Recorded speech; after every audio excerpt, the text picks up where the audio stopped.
Amém. Muito bem. Que a graça do Senhor Jesus, que o amor de Deus e que a comunhão do Santo Espírito seja com todos nós, seja com você, mais uma vez, nessa noite, onde quer que você esteja, onde quer que você tenha andado, espero que nos bons caminhos do Senhor, e não importa em que situação você possa se encontrar, se cansado, se triste ou se abatido, se doente da carne ou do espírito. Lembre, o nome de Jesus tem poder, é todo poderoso. Eu esqueci de falar aqui com o irmão João, agora que me veio à mente, eu vi logo o irmão João e fiquei deixando mais para frente.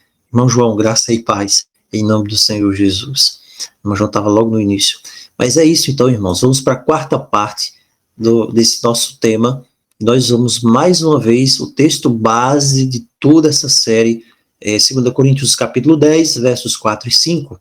As armas da nossa milícia, as armas do nosso exército, não são carnais. Como nós falamos sempre, temos repetido aqui. Não é a mentira, não é o engano, não é o engodo, não é o estelionato espiritual. Não são essas as armas da nossa milícia. As armas do outro lado são essas. Mas as armas do nosso exército não são essas. Elas são poderosas em Deus e elas são feitas, são preparadas para destruir as fortalezas. Aquilo que as pessoas olham e dizem, isso aqui é inexpugnável, isso aqui não tem como ser derribado. As armas da nossa milícia, elas podem fazer isso vir ao chão. As armas da nossa milícia, elas são preparadas para anular os sofismas, a teia de aranha dos sofismas que tem levado as pessoas a ser engendradas no engano, ser engendradas em conversas fúteis, como diz a Escritura, que só levam para dúvidas e contradições e genealogias sem fim. A palavra que nós usamos, que são as armas da nossa milícia, elas anulam esses sofismas e levam cativo todo pensamento à obediência de Cristo. 2 Coríntios 10, 4 a 5. Continuando, tendo como base esse fundamento, nós vimos já nas duas primeiras partes, né, desse estudo, dessa refutação, que a pessoa do Filho de Deus, a pessoa de Jesus de Nazaré, ou Yahusha, ou Yahushua, você pode chamar como você bem queira, não é uma cópia de deuses pagãos e de mitos antigos da antiguidade. Nós já vimos isso. E também vimos também que a Escritura não tem relação com a astrologia, como tentaram várias vezes, né? Fazer essa ligação, não tem nada a ver. Hoje nós vamos ver por que o dilúvio de Noé, como está escrito na palavra, também não foi um plágio da chamada epopeia de Gilgamesh. Vai falar dessa história, epopeia de Gilgamesh? Ok. E também porque os 10 mandamentos não são um plágio do livro dos mortos. O interessante em todas estas alegações é que sempre a palavra é um plágio de alguma coisa. Eu acho que nós já notamos isso aqui. Por exemplo, quando levantam aquelas objeções sobre Jesus, sobre o Filho de Deus, sobre Jesus de Nazaré, a sua existência histórica, eles sempre vão tentar, em todos os outros mitos, que são mitos de verdade, que como nós vimos, né, para fazer referência lá, sempre vai ser colocado os mesmos argumentos falhos. Então, existe alguém que está desesperadamente buscando enganar você, enganar a humanidade, me enganar. E para isso ele repete os mesmos argumentos aqui, acolá e mais ali. Ele está disposto a repetir os mesmos argumentos falhos. Mais uma vez também, nós vemos aqui que foi dito, né, defendido pelos céticos que o livro que Noé foi plagiado da epopeia de Gilgamesh e os 10 mandamentos do tal do livro dos mortos. Nós vamos ver o que é que realmente acontece. Também tem outra coisa relacionada aos escritos do Justino Marte. Justino Marte. Quem foi Justino Marte? Bem, falar de Justino Marte levaria um pouco de tempo. O que é que Justino Marte escreveu? O que é que ele cria? Hoje nós vamos pegar apenas algumas coisas que Justino Marte escreveu e, por ele ter escrevido, né, de uma forma um pouco dúbia ou isolado do contexto geral, as pessoas se utilizam dessas citações de Justino Marte para dizer que o próprio Justino Mártir disse que Jesus era um plágio dos deuses pagãos. Olha só, será que é isso mesmo? Bem, vamos lá. Sobre o dilúvio, será que a história bíblica do dilúvio é um plágio da epopeia de Gilgamesh? Não, a epopeia de Gilgamesh aconteceu primeiro. A epopeia de Gilgamesh é uma verdade. O dilúvio é um mito. O dilúvio não existiu, Noé não existiu. Na verdade, Noé é Gilgamesh. Será que é isso mesmo? Vamos lá. Em 1853, um arqueólogo chamado Austen Henry Layard, ele estava escavando, ele e a equipe dele estavam escavando um antigo sítio arqueológico que era uma livraria lá da cidade de Nínive, da Nínive antiga, da Nínive que se fala lá nas escrituras. O que acontece então? Eles encontraram lá uma série de 12 tabletezinhos de um épico, uma descrição lá. E esse épico ficou conhecido como a epopeia, esse épico de Gilgamesh. Isso aqui é uma coisa bem interessante. Esses tabletes aqui, foi feito lá a datação deles, e eles remontaram lá até para o ano 650 a.C. Só que esse poema aqui, depois foi descoberto, era bem mais antigo, porque ele vinha de uma chamada tradição oral. E o que é que nós temos falado aqui de tradição oral? Lembrem. Então os céticos vão acusar a escritura, no ponto do dilúvio, de ter plagiado a história do dilúvio da epopeia de Gilgamesh. Porque essa é uma versão mais antiga, dizem que é antiga até. E eles vão dizer o seguinte, né? Essa história de Gilgamesh, que é uma história lá dos sumérios, e eles habitavam aquela região ali, que nós sabemos, é mais antiga que o livro de Gênesis. Porque o livro de Gênesis foi escrito pelo ano 1400 antes de Cristo. Só que eles não têm um argumento válido, embasado, para provar essa acusação. Como nós falamos sempre, uma coisa é falar, outra coisa é você comprovar.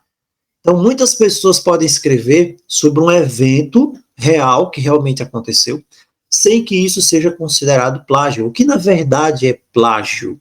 A gente fosse falar sobre plágio, a gente iria entrar sobre patentes. O que é patente hoje, o que é patente no passado? Seria outro assunto. Se nós vamos comparar, por exemplo, o relato do Gênesis com o relato lá dos tabletezinhos lá da história de Gilgamesh, nós vamos ver as semelhanças aqui. Veja bem, lá, né, no Gênesis, fala do dilúvio, e diz que o dilúvio ele teve uma extensão mundial. Lá no Gilgamesh também diz que houve uma inundação mundial. Ok. A causa do dilúvio nas escrituras é porque o homem corrompeu-se, a maldade dos homens. Lá no Gilgamesh também fala que houve um dilúvio universal por causa do pecado dos homens. Bem, quem era o alvo do dilúvio? Não é isso? O objetivo, porque o dilúvio aconteceu. A humanidade inteira. Lá em Gilgamesh fala que era por causa de uma cidade e por causa de toda a humanidade. No Gênesis diz que quem via o dilúvio, nós sabemos que é o Criador. Lá no livro, lá na epopeia do Gilgamesh, quem via o dilúvio é uma assembleia dos deuses. Ah, tem uma assembleia dos deuses. Então nós temos aqui politeísmo já de cara. Ok? Então é bom fazer esse contraste aqui já de início. No Gênesis, o herói da história diluviana é Noé. No Gilgamesh, na epopeia de Gilgamesh, o herói se chama Utnapishtim. Um nomezinho, né, complicado. Noé é justo. O Utnapishtim, ele é justo também, lá na epopeia de Gilgamesh. Noé recebe a ordem diretamente de Deus, para que ele construa a arca, ou Deus, ou mensageiro, não é isso? O Utnapishtim, ele recebe num sonho, de quem? Da Assembleia dos Deuses.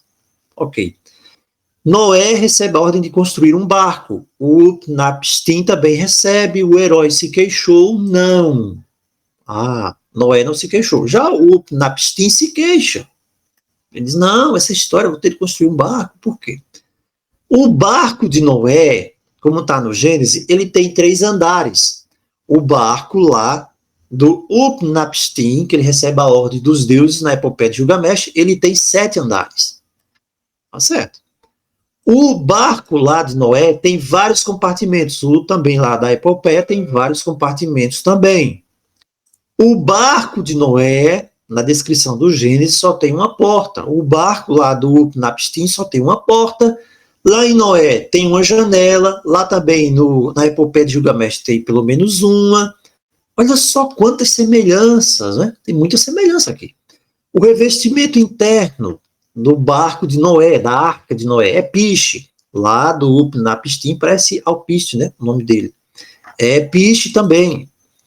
O barco, ele é uma caixa, vamos dizer assim, né? Quadrada, tipo ali, né? Oblonga, assim, um negócio ali meio assim, né? Como se fosse, pode dizer, uma caixa mais comprida, né? O da epopeia é um cubo. E o que acontece? Em Noé, só se salva a família de Noé, os seres humanos. Lá na história de Gilgamesh, se salva a família lá do cidadão aí, do Alpishtim, vamos dizer Alpishtim, né? Que é mais fácil. E alguns outros também vão se salvar. Lá na arca, são todos os tipos de animais que se salvam. Também na epopeia se salvam os animais. No dilúvio, você tem uma água subterrânea, tem uma chuva forte. Lá no Gilgamesh tem uma chuva forte. O dilúvio, na escritura no Gênesis, são 40 dias. Lá no Gilgamesh, na epopeia, são 6 dias só. São 6 dias. É diferente isso aqui, né? São 6 dias, então tem uma diferençazinha, né? 6 dias. Ok. Então, são algumas semelhanças aqui, né? E por aí vai, né? Começa a enviar pássaros, o corvo e as pombinhas, e aí a arca pousa na montanha Ararat, como diz a escritura, lá o Pistim, lá da epopeia, na montanha de Nisir. Houve sacrifício após o dilúvio, Noé fez, né? O altar, como diz a escritura, e o Napishtim também fez. Peraí, é muito semelhante essa história toda aqui. Agora a pergunta é, quem que plagiou quem? Não é? Essa pergunta, quem foi que plagiou quem aqui? Noé plagiou Gilgamesh, Gilgamesh plagiou Noé? Porque se Noé plageia Gilgamesh, Gilgamesh é quem existiu, Noé não existiu. Então essa história do Gilgamesh, na verdade, é apenas uma história dessas, que fala de um dilúvio universal. Sabe por quê? Porque existem quase 300 histórias dessa. Olha que coisa interessante. Tem quase 300 histórias de dilúvio assim, espalhados pelo mundo, nas culturas. Até agora, são mais de 270, são quase 300. Então você tem relatos de dilúvio em culturas muito diversificadas ao redor do mundo. Por exemplo, lá para os mexicanos, você tem lá no Havaí, você tem para os sumerianos, você tem na Guatemala, você tem babilônios, persas, na Síria, Turquia, na Grécia, Roma, Rússia, na Rússia também. China, até na China fala dessa história. Você vai ver uma historiazinha que tem lá um chinesinho, não sei o quê, e um barquinho, e vem água. Então a história é muito parecida com o que está na palavra. Você tem na Índia, história de dilúvio lá das Ilhas Fiji, e vai ter o herói de lá, daquela região. Aborígenes, até os aborígenes lá da Austrália, eles têm uma história de dilúvio também. O que é que isso nos diz? Então, em 63, veio outro arqueólogo, o arqueólogo aqui americano, Howard Voss, e ele publica um livro chamado Gênesis e Arqueologia. O que é que ele faz? Ele começa a descrever esses detalhes das culturas aqui. Então, não se pode afirmar, ninguém pode dizer, o dilúvio não aconteceu, o dilúvio é um mito, porque como é que isso aqui está espalhado em todas as culturas ao redor do mundo, com tantos testemunhos de pessoas dizendo que isso aconteceu? O dilúvio foi só como essa chuva que está acontecendo agora aqui, não é isso? Nada a ver. Tem pessoas que querem dizer isso, os céticos, né? Mais uma vez.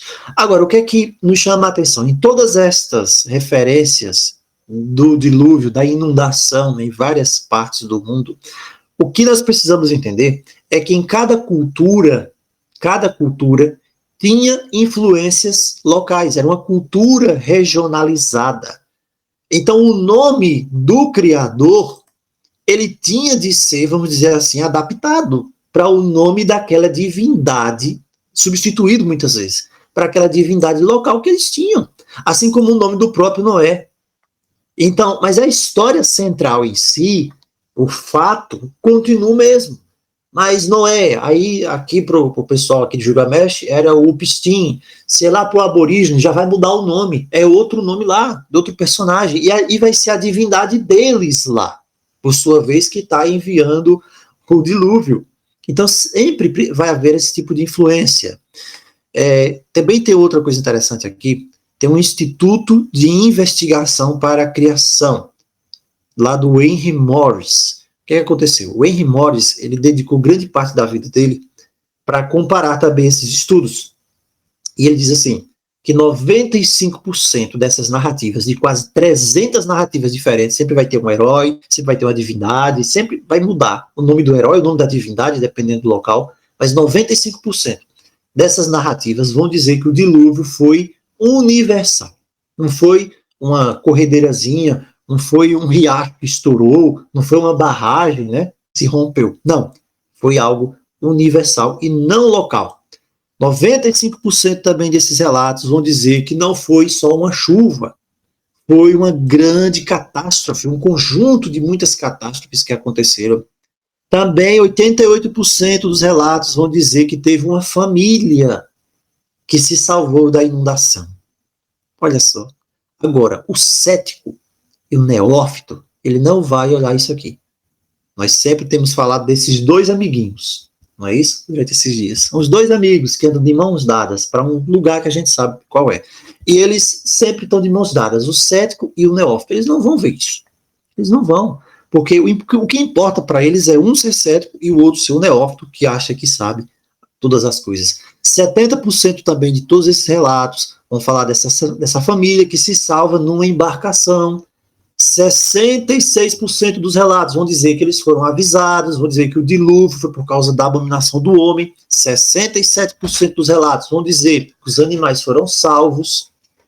35% diz que soltou uma avezinha para olhar ali a superfície, como é que estava, e assim por diante. Analisando todos esses dados aqui, que vão dizer tudo, né, os sobreviventes vão oferecer sacrifício, são 8 pessoas. Então, o que é que nós estamos vendo aqui? Um relato fidedigno. O evento em si é fidedigno. Então, por causa dessas similaridades aqui, o que é que acontece? Os historiadores, né? Historiadores, na verdade, a gente sabe, são os céticos, alguns. Eles vão sugerir que esse relato da escritura é só um plágio. Ah, é só um plágio, né? É só um plágio. Mas o que é interessante, né?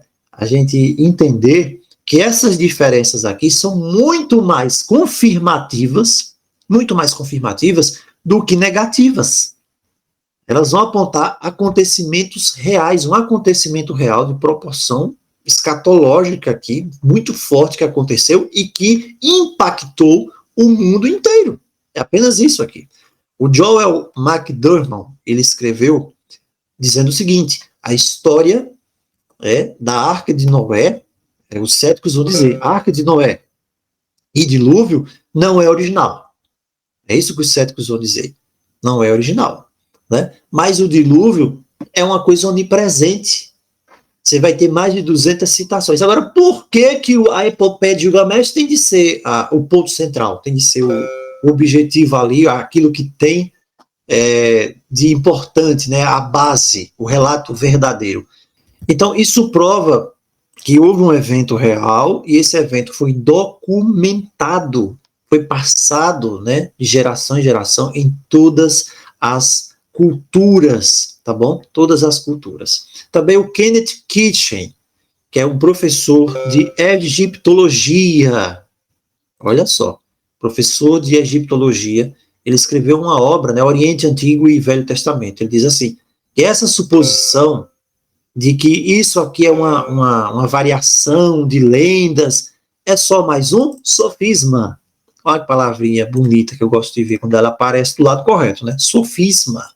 Por quê? No Antigo Oriente, isso quem está dizendo aqui não sou eu, é o Kenneth Kitchen, professor emérito de egiptologia. Ele diz, no Antigo Oriente Próximo, a regra é que relatos e tradições podem surgir na elaboração de lendas, mas não o contrário. No Antigo Oriente, as lendas não eram simplificadas para se tornar uma pseudo-história. Muito interessante isso aqui. Então, a palavra, a escritura, que você tem nas suas mãos, a história lá de Noé, não é historinha para contar para criança apenas. Não é um plágio de mitos antigos. Uma prova disso é que a arca do Gilgamesh possuía medidas iguais, ou seja, ela formaria um cubo perfeito. E aí, o que acontece? Se ela fosse assim, do jeito que é dito aqui, né, as medidas da tal da arca do Gilgamesh formando um cubo perfeito, sabe o que ia acontecer com ela? Ela não ia nem subir, ela ia afundar, lá mesmo ela ia ficar, ela ia naufragar.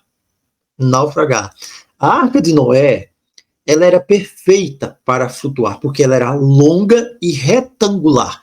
E a arca aqui do Gilgamesh, da epopeia, ela afundaria, porque ela era um cubo perfeito. Então, a própria descrição dessa arca aqui do tal do Gilgamesh como um cubo perfeito demonstra desconhecimento ou influência espiritual, essa história do cubo que a gente sabe, influência de crença, é isso, espiritualista, esotérica, naquele que fez a história, que contou a história, tá bom? Isso é um ponto a se levar em consideração.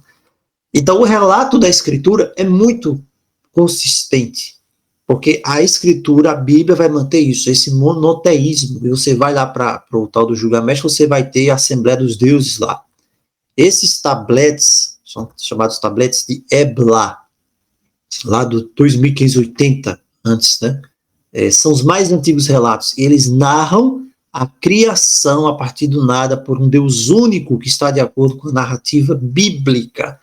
Então, na verdade, quem plagiou quem aqui é a história do Gilgamesh, né? E plagiou mal, porque na história do Gilgamesh, a arca do Gilgamesh não ia para lugar nenhum, ela ia afundar. De cara, na verdade, é isso que a gente vê. E também após o dilúvio, os descendentes de Noé, eles vão encontrar uma terra, né, fértil ali, lá o Vale de Sinar, e habitam ali. Sinar é o nome que é dado para a antiga Suméria, que posteriormente se torna a Babilônia ou a Mesopotâmia. Não é isso? Então vai ficando claro por aqui. Quem que plagiou quem na história? Quem que plagiou quem? Não tem nenhum tipo de segredo aqui. Outro ponto que é dito é que Moisés, na verdade, não existiu. Moisés foi um plágio do Sargão. Interessante essa alegação. Moisés foi um plágio de Sargão. Por que Moisés foi um plágio de Sargão? Bem, segundo a lenda, o tal do rei Sargão era um rei, não é isso? O rei Sargão, ele foi colocado numa cesta de junco e foi lançado no rio por sua mãe. Peraí, essa história você já ouviu, não é? Ele foi resgatado por Aki, que adotou o rei Sargão como sendo seu próprio filho. Olha só que história, eu já ouvi essa história aqui em algum lugar. Então, tem uma citação resumida, né, da lenda de Sargão, do Brian Lewis, que diz assim: Sargão era um rei forte, rei de Acádia. E aí ele conta a história: minha mãe era sacerdotisa, meu pai não sei. E aí ele foi lançado ali, né, foi calafetado até com betume, uma cesta de junco com betume. É idêntico à história com o que está no Êxodo aqui.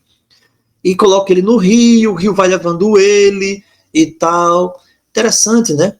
E quem era a mãe dele aqui? Durante o meu trabalho no jardim, a Istita, veja, Ista, olha só, deu a ele 55 anos de governo. Muito bem, muito parecido com a história de Moisés. É isso? E o que é interessante aqui, Sargão, ele vive, aparentemente, 800 anos antes de Moisés ter nascido. Olha só, é isso? Sargão viveu 800 anos antes de Moisés ter nascido, então Moisés copiou Sargão. Não é porque Sargão veio primeiro, tá certo? Não, tá errado. Tá errado. Por que tá errado? Vamos lá. Essa história de Sargão, que é uma lenda, diz que ele foi colocado no cesto, foi colocado no rio, né? Interessante que o cesto tem até o betume, a mesma coisa do cesto de Moisés. Isso vem, sabe de onde? Da fonte disso aqui? É daquelas tabuletas chamadas cuneiformes, né? Do sétimo século, de um rei, eu acho que muita gente já ouviu falar, o rei da Síria, chamado Assurbanipal. Isso, Assurbanipal. E esse Assurbanipal, ele reinou do ano 668 ao 627 a.C. E quem encomendou foi o Sargão II, Sargão II. E foi isso aqui escrito centenas de anos após o livro do Êxodo. A verdade aparece. A verdade aparece, né? Olha só. Então, quando os céticos vão falar sobre a história do tal do Sargão, eles não vão dizer isso, mas isso aqui é comprovado historicamente. Só que o neófito vai acreditar. E o cético tem para quem falar, que é o neófito. Então, na verdade, a datação disso aqui é essa. Centenas de anos após o livro do Êxodo, porque o livro do Êxodo foi escrito ali mais ou menos por 1400 antes de Cristo. Então, se alguém quiser dizer assim, Moisés é uma cópia, Moisés copiou o Sargão, na verdade é o contrário, foi o Sargão que está copiando a história de Moisés para se autoglorificar dentro da Síria, né? Olha só que coisa. Então, no mundo antigo também, os rios eram tidos como sagrados, né? Até hoje, aquela região ali, os rios são tidos como sagrados. Colocar um bebê dentro de um cesto não é uma coisa, vamos dizer assim, só aconteceu com Moisés, por exemplo. Não. Você vai ver a história de Rômulo e Remo, de Roma. Rômulo e Remo, né? O que é a história de Rômulo e Remo? Uma lenda. Uma lenda que vai confirmar a mesma coisa. Coloca um bebê no rio como uma maneira de ofertar para os deuses. Então, se uma mãe não tinha condição de cuidar do filho, ou fosse um filho resultado, né, de alguma coisa tida como uma desonra naquela época, ela dava aos deuses. Isso acontecia bastante. Deixava lá no rio. A revista bíblica, Review, né, sobre a arqueologia, avaliação arqueológica, aliás, ela diz assim: não devemos nos esquecer de que tanto a Babilônia quanto o Egito tinham culturas ribeirinhas. Colocar um bebê num cesto, prova d'água, podia ser considerado uma maneira um pouco mais satisfatória de livrar-se de uma criança, ou dizer que aquela criança estava sendo ofertada aos deuses. Então, o que o Sargão fez? O Sargão quis dizer o seguinte: eu fui ofertado aos deuses. Eu fui dado aos deuses, os deuses me têm, eu sou um semideus também, porque eu recebi dos deuses, eles me tomaram nos seus braços, e por isso eu posso fazer e ter o contato com os deuses que o Moisés tinha com essa divindade dos filhos de Israel. É apenas isso, né? Também tem um livro chamado Explorando o Êxodo, de Nahum Sarna, que ele diz assim, que embora existem muitas semelhanças, a história do nascimento de Moisés é diferente da lenda de Sargão. É muito diferente. Então, na verdade, quem está imitando quem é o Sargão, que está imitando a história de Moisés. Outra coisa também, outra alegação, diz assim: os 10 mandamentos, olha só que é só apenas em pontos específicos, né? Essa pessoa que está por trás, esse ser que está por trás dessa coisa toda aqui, ele não é bobo, ele vai buscar tocar nos principais pontos aqui, da coisa toda. E aqui a alegação é: os 10 mandamentos são um plágio. Tudo é um plágio, né? Daqui a pouco até você é um plágio de alguém. E na verdade se faz um plágio, né? Você pode ser um plágio de alguém, pode ter um clone seu. Olha que loucura. Os 10 mandamentos são um plágio do feitiço 125. Tem isso? Tem. Feitiço 125 do Livro dos Mortos. Nossa, que é isso? Esse feitiço 125 do Livro dos Mortos, ele é o quê? Uma orientação que era dada para quem morria. Olha só. Então, todos os mortos deveriam estar em condições de fazer 42 afirmações para poder entrar na sala de Osíris. Então já matou a charada aqui. O que é isso? Osíris? Ok, mas tem gente que vai acreditar. Osíris. Então o cara morreu, a alma estava lá, ia lá para aquele negócio lá do Osíris, para passar lá no portão do Osíris, aquela coisa toda, aquela conversa lá. Então ele tinha de fazer 42 afirmações para entrar na sala do Osíris, e o coração seria pesado na balança. Já pensou? Isso aqui, essa orientação aqui, é chamada de uma confissão, confissão negativa. A pessoa devia saudar cada divindade lá e dizer que não fez determinado mal. Olha só que coisa. E é interessante, essas 42 confissões do Livro dos Mortos eram assim. O cara chegava lá, imagina só, diante do Osíris, o coração dele numa balança, né? Não é balança digital não, aquela balançazinha. E a pessoa tinha de falar essas 42 confissões: eu não cometi pecado, eu não assaltei, eu não roubei, eu não agi com violência, eu não matei seres humanos, eu não roubei oferenda, e aí embora. Eu não cometi falsidade, eu não transgredi, eu não fiz o mal, eu não abati o rebanho do templo, eu não amaldiçoei ninguém, e vai embora. São 42, é muita coisa. Não amaldiçoei o rei, eu não agi com falso orgulho, e aí vai. Tinha de dizer isso aqui. Então, nesse livro, né, tem um livro aqui, Livro dos Mortos do Antigo Egito, né, tá lá nos extratos lá, as confissões negativas. Então, os 10 mandamentos é um plágio disso. É um plágio disso, né? Você vai para a Bíblia, Êxodo 20, 3, 17, Deuteronômio 5, você vai encontrar os 10 mandamentos. Aí os céticos vão dizer o quê? Não. Confissão 3, lá do negócio do Osíris, né? Confissão 3, a confissão negativa, né? Das 42 afirmações de quem ia lá para o portal de Osíris. Irmãos, e só quem está com a cabeça muito abalada para acreditar nessa história. Acreditar numa história dessa de alguém. Peraí, você está crendo em quem? Osíris? Mas tem gente, né, que vai fazer essa ligação, né? Vai querer dizer que não, essa história aqui é verdadeira. A confissão 3 lá, de dizer no Osíris, que diz eu não roubei, foi plagiada pela Bíblia. Aí virou o 8º mandamento, que é não furtarás. Confissão 5, eu não matei seres humanos. Foi plagiada também pela Bíblia e virou o 6º mandamento. Não matarás, não assassinarás. Êxodo 23. A confissão 6, lá das 42, lá de dizer no Osíris, né? Eu não roubei oferendas. Foi plagiada pela Bíblia também. E virou o 8º mandamento. Não furtarás. Aí depois vem a confissão 11. Já parou para pensar aqui? A loucura. E tem gente que vai acreditar nisso. Aí vai embora, confissão 25, foi plagiada não sei aonde, confissão, olha só. Primeiro mandamento da lei de Deus, primeira coisa, condena o politeísmo já. E o que é que o livro dos mortos fala? Para você honrar 42 deuses. Pronto, acabou por aqui. Segundo mandamento, não farás para ti imagem de escultura, né? E já condena o culto egípcio. Terceiro mandamento, ele vai além de não blasfemar, pois também diz, não jurarás. Não vai, né, tomar o nome em vão. E por aí vai, né? Não tem nem por que perder tempo nessa história aqui. Agora, para a gente finalizar, tem as chamadas afirmações do Justino Marte. Do Justin Marte, né? Justino Marte. Ele foi um chamado apologista, né? Apologista que viveu lá no 2º século. E ele escreveu, né, tem um livro dele chamado a Apologia 1, a primeira apologia dele.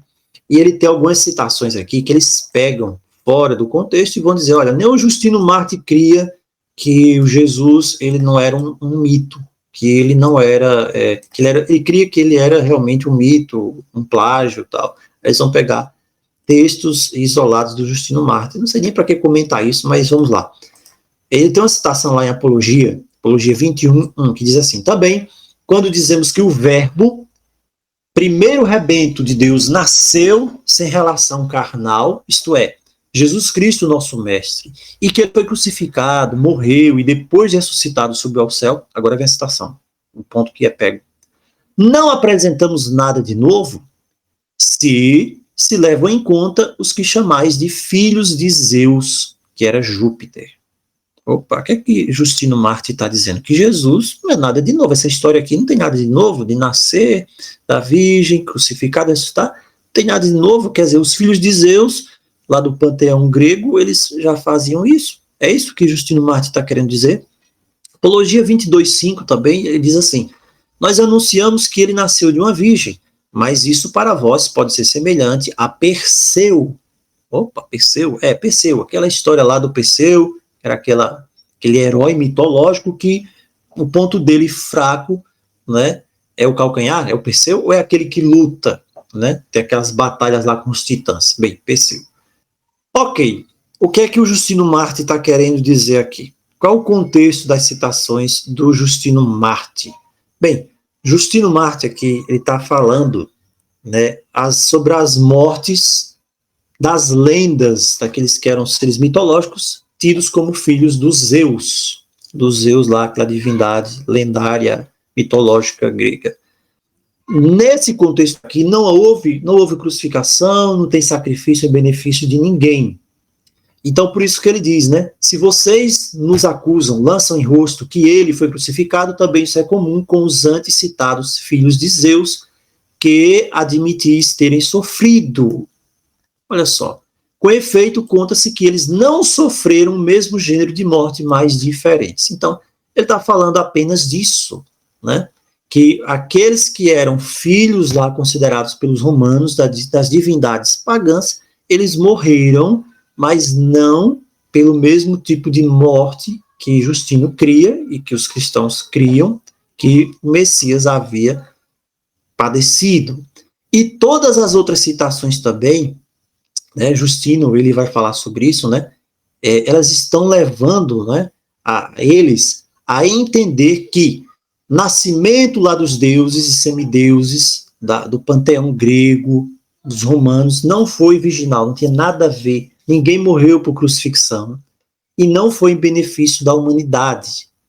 Então, as citações aqui do Justino, né, se alguém apresentar algum dia falando esse tipo de argumentação, vai ficar claro que a pessoa está querendo apenas fazer confusão apenas, né? Justino fala do Perseu, por exemplo. Quem é o Perseu? Era o filho do Zeus, né, com uma humana.